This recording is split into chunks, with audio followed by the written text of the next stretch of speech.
Bienvenidos a De Pura Cepa, soy Belkis de Gracia. Hoy nos encontramos en compañía del doctor Ramón Luc, especialista en una materia que nos va a interesar muchísimo por lo profunda que es, acerca del tema de investigación, uso de extractos vegetales para el control del nematodo Haemonchus contortus. Buenas tardes, doctor, ¿cómo está? Muy buenas tardes, licenciada. Doctor, convérsanos acerca de ese proyecto tan interesante, que es un tema medio difícil, pero no es tan difícil si lo explica usted que es un especialista. Acerca de los extractos de las plantas, ¿cómo pueden ser beneficiosos para brindar una alternativa viable a la inocuidad, a la sustentabilidad, a la resistencia antiparasitaria contra el nematodo Haemonchus contortus, como nos comentaba? Ok, sí. Bueno, para que sea más sencilla la respuesta, quiero explicar rápidamente lo que es la resistencia. La resistencia antiparasitaria no es más que son situaciones que el mismo parásito genera en su descendencia para que los químicos que utilizamos contra ellos mismos no les hagan ningún efecto. Entonces, como en vista de que esto se está generalizando por el ambiente en que vivimos, es necesario el uso de los extractos vegetales con propiedades antiparasitarias, y ya que nuestra flora aquí en Panamá es muy diversa, tenemos muchas plantas a disposición para esta actividad. Específicamente, usted nos comentaba fuera de cámaras que esta investigación que se estaba realizando está orientada a la parte animal, a la producción animal. Entonces, siendo este nematodo, ¿cómo nos puede explicar qué es un nematodo por ser una especie, no sé cómo se le diría a este nematodo, que está dentro de otro? ¿Cómo explica esa dinámica del Sí, animal? bueno, empezamos diciendo pues que parásito se le llama a cualquier individuo que depende de su vida, se alimenta de otro, ¿no? Este caso el parásito es el nematodo Haemonchus contortus, y el hospedador es, en este caso, pues una vaca, una oveja o una cabra. Okay. Sí, coméntanos, explíquenos un poquito más acerca Ok, de eso. entonces es importante que empecemos diciendo que este parásito, el Haemonchus contortus, que afecta a rumiantes específicamente y no al ser humano, se utiliza para investigaciones por el hecho de que este parásito se alimenta de sangre. Al alimentarse de sangre, hace que baje la producción enormemente, y cuando la infección es crónica, pues no nos percatamos de eso, y entonces pues la microempresa ganadera tiene grandes mermas y no saben entonces a qué se debe esas grandes pérdidas, ¿no? Ok. ¿Qué específicamente pasa en los rumiantes o en los animales, las especies menores que nos comentaba usted en otro momento, para que se disminuya esa producción de carne?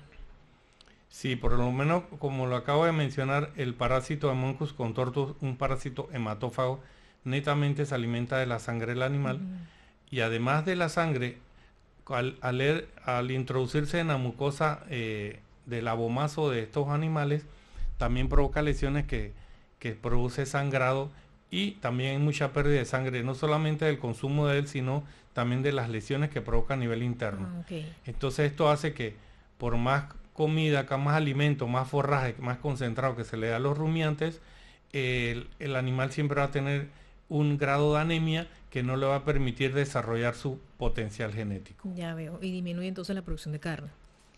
Sí, doctor, explícanos acerca de los endoparásitos y ectoparásitos que se desarrollan en los rumiantes. Sí, ¿Qué son? esta clasificación se hace en base a los ectoparásitos, se le llama a los que están en la parte externa o en la piel del animal. Cito ejemplo, moscas, garrapatas, piojos, pulgas. En el caso de los parásitos internos, pues la clasificación es diferente de acuerdo a la anatomía del parásito y los hábitos alimentarios.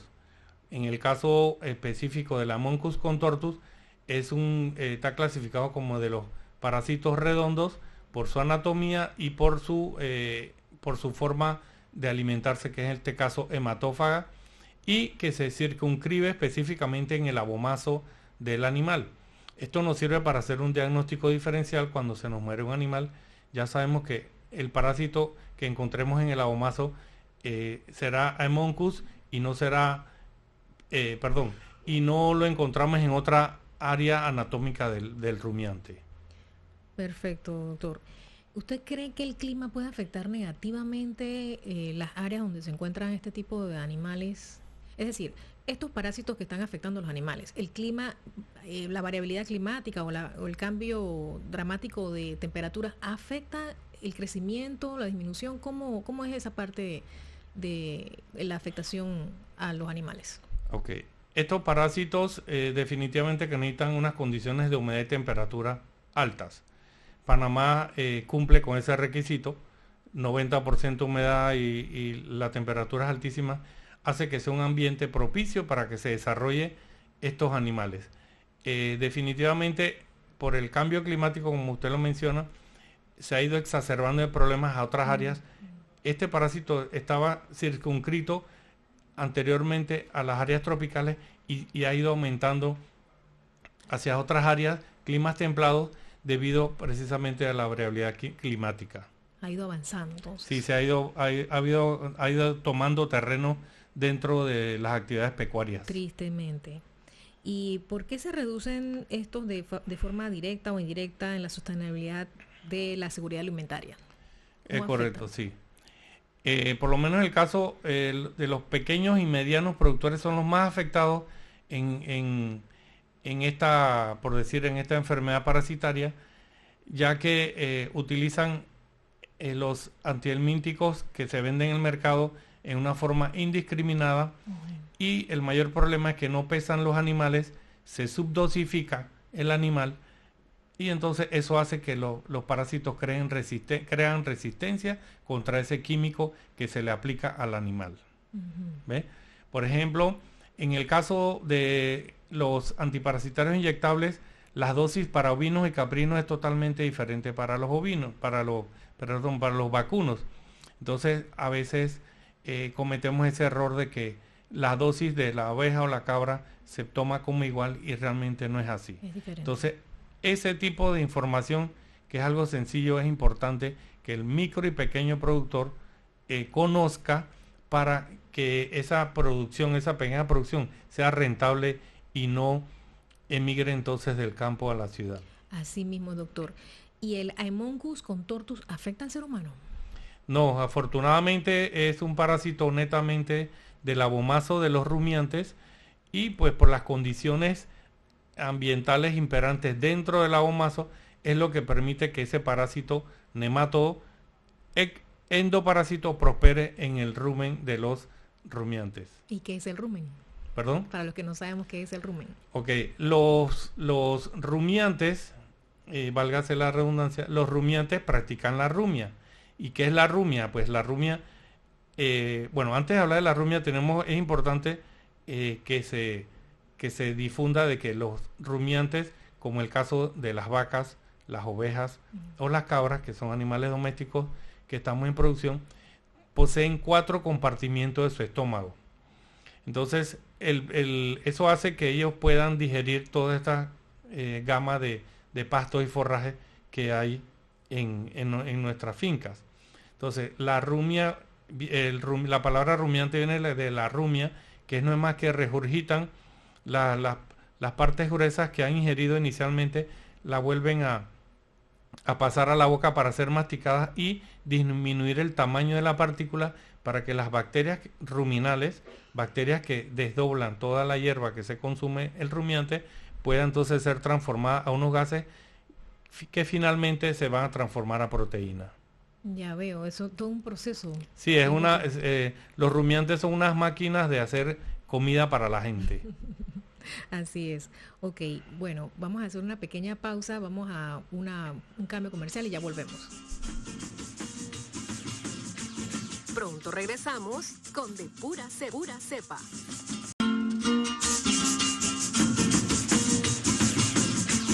Estamos de vuelta con De Pura Cepa.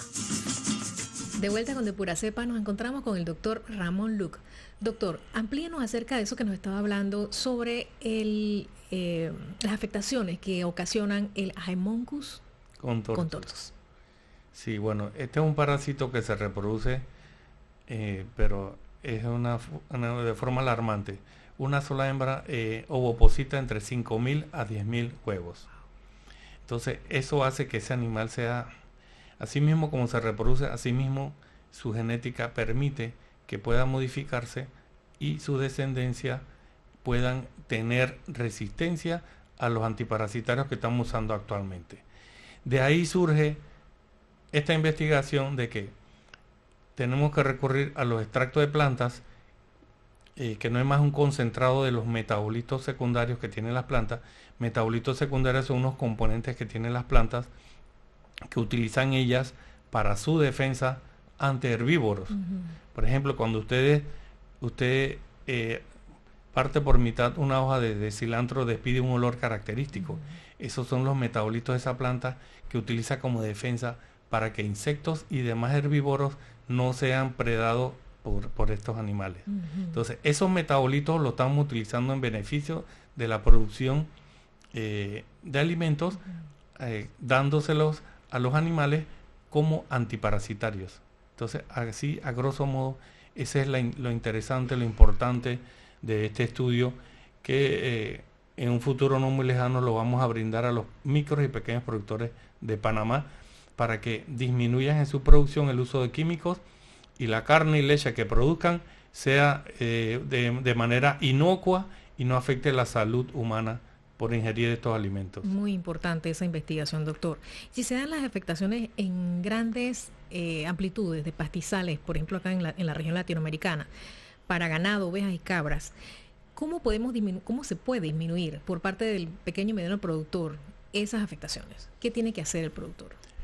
Lo importante es tener un control, un registro de salud animal en ese hato, ¿no? Es lo importante. Entonces, antes de desparasitar, se recomienda siempre que hagan muestras para llevar al laboratorio para ver qué tanto está parasitado el animal. Porque hay una situación importante en este tema. El parásito nunca lo vamos a eliminar de nuestra finca. Nosotros tenemos que saber convivir con ese parásito porque nosotros estamos invadiendo su hábitat. Entonces nosotros tenemos que prácticamente aprender a convivir con ellos. ¿Y de qué manera? En buscar la cantidad máxima de parásitos que no nos afecten el umbral económico de nuestra finca. Que dicho en otra manera, el umbral económico es el momento o el punto en donde la cantidad de parásitos no nos afecta en la producción de carne o leche. Así es. Ok, doctor. También, ¿por qué es necesario tener esos controles? ¿Cuál es la prioridad de esos controles? Bueno, la prioridad primero es tener alimentos inocuos a la población panameña. Es lo fundamental. Obviamente que si nosotros llegamos o buscamos a ese nivel, también vamos a lograr que nuestros animales produzcan más leche o más carne por menos pasto consumido y menos medicamentos utilizados, que va a ser en beneficio del costo-beneficio de esa finca. Y de esa manera nosotros podemos seguir siendo sustentables a través del tiempo y nuestras fincas no se van a contaminar con grandes poblaciones de parásitos resistentes a estos químicos. No es tan necesario invertir entonces en agroquímicos, en químicos que son específicamente para disminuirlo, ¿no? Así es. Ok, y háblenos acerca de la fitoterapia. ¿Qué es y para qué sirve? Eso me lo comentó en otro momento y me parece interesante compartirlos con los televidentes y los radioescuchas. La fitoterapia no es más que el uso de plantas con fines terapéuticos. En nuestro caso, el uso de extractos tiene, aparte del tema con los parásitos, también tiene un efecto nutracéutico, que esto que indica de que tú le estás dando algo que va a nutrir al animal y a la vez le va a servir para matar los parásitos que tiene dentro de su estómago. Excelente. En este caso el abomazo del rumiante.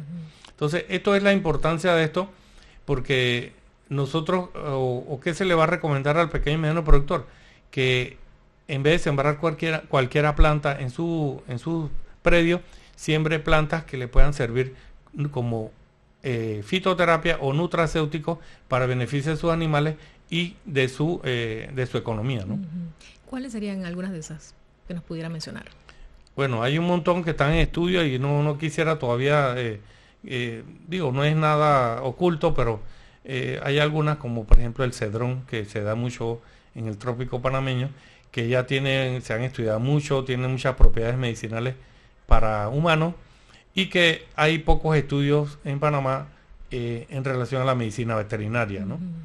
Hay muchos otros, el amaranto, el mastranto, su nombre. También, sí. Que es bien popular. Exactamente. Aquí hay más de 3.000 plantas que se pueden utilizar para eso. Material de estudio. Material, sí. Simplemente tenemos es que a través de los estudios que queremos realizar en el IDIAP, buscar la dosis exacta para que entonces esa información dársela a todos los micro y pequeños productores para que lo utilicen en su producción y así disminuyan el consumo de agroquímicos en su producción. Muy importante saber la cantidad. Pensé que podría ser al árbitro, pero no, todo tiene su medida. Es correcto. Sí. Ok, veo. Porque si no, él puede traer algún tipo de... ¿Qué pudiera pasar si se pasan en una dosis? Bueno, hay cierto grado de citotoxicidad que no es más que toxicidad de las células internas del animal.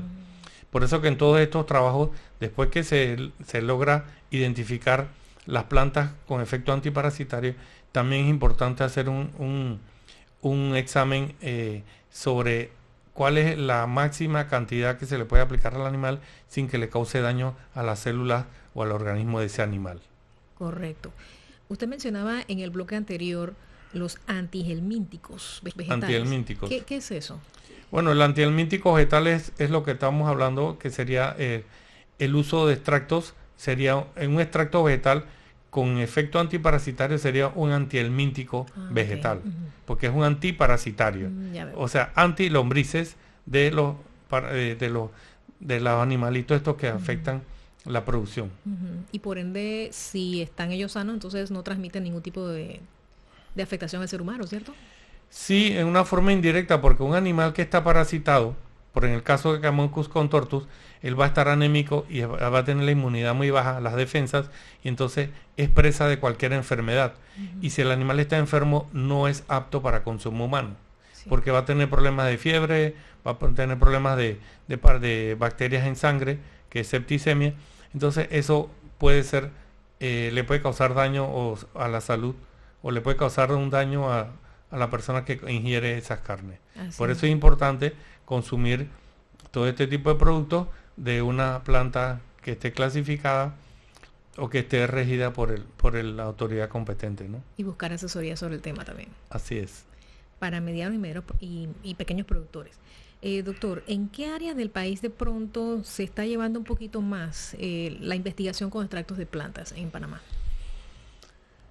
Bueno, en la Universidad de Panamá, en la Facultad de Medicina Veterinaria, hay unos grandes científicos ahí, en INDICASAP.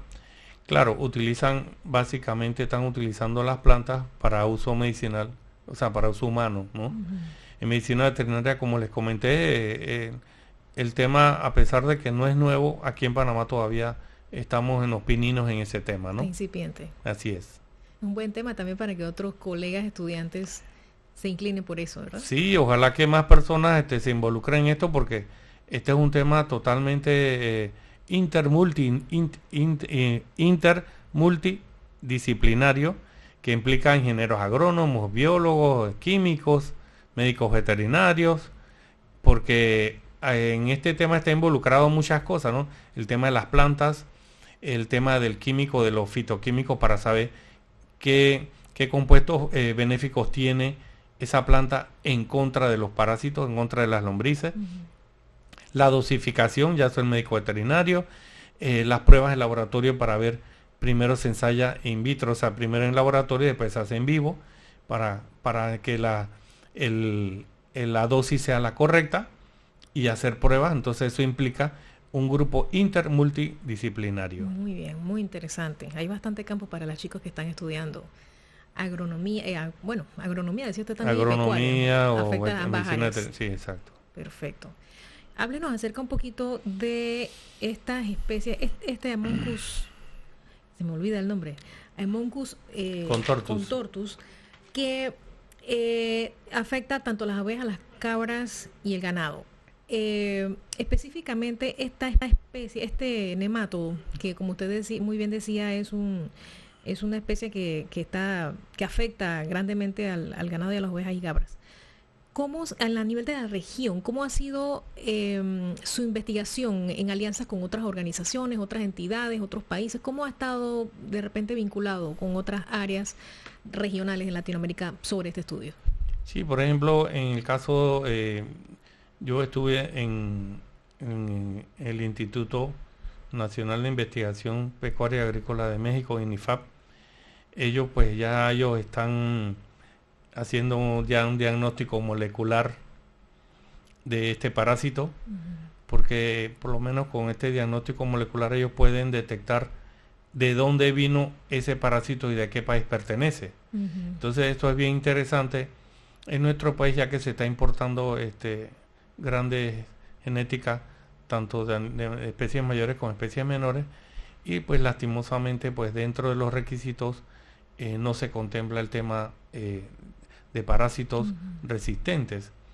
Entonces sería interesante pues ponerle atención a ese tema para que en un momento dado podamos hacerle frente a esto con la gama de plantas tropicales que contamos en Panamá y que pues están esperando ahí para que nosotros la investigamos a favor de la producción nacional. Hay muchísimo campo entonces para los estudiantes, los jóvenes que empiezan a emerger, a hacer el cambio generacional. Y sobre todo porque como es incipiente, como decía usted al principio, hace un rato, es incipiente esta investigación, da para más y podemos hacer aportes a otros países y a intercambiar información en ese sentido, ¿verdad? Doctor, para finalizar, ¿qué nos pudiera recomendar o qué le pudiera recomendar más bien a los productores, los pequeños, los medianos productores que puedan estar pensando que tienen algún tipo de afectación en sus ganados? Sí, lo primero es que deben de hacer muestras de heces de sus animales para dar fe a nivel de laboratorio de que si están parasitados y qué cantidad tienen, porque recuerden, es importante, no, si se toma una muestra para parásitos, y sale con un conteo menos de 200, 100 huevos por gramo de heces, usted no necesita desparasitar ese animal. Entonces, lastimosamente las personas desparasitan a todo el hato por completo y no se hacen estudios de parasitología de heces para determinar el grado de parásito que tiene estos animales en nuestra... Cada uno por separado. Exacto. Hay otras, cuando los hatos son grandes, en el caso de las lecherías, se toman muestras de leche y por un producto que sale en la leche, nos damos cuenta si necesita desparasitar o no ese hato, cuando son volúmenes grandes. Pero en grupos pequeños, como tenemos en Panamá, pues yo les recomiendo que hagan uso del laboratorio antes de desparasitar. Perfecto, nos quedamos con ese pensamiento, doctor. Muchísimas gracias por habernos acompañado en este día y entonces esperamos que nos acompañen nuestros televidentes y radioescuchas de Radio Nacional en otra ocasión. Muchísimas gracias.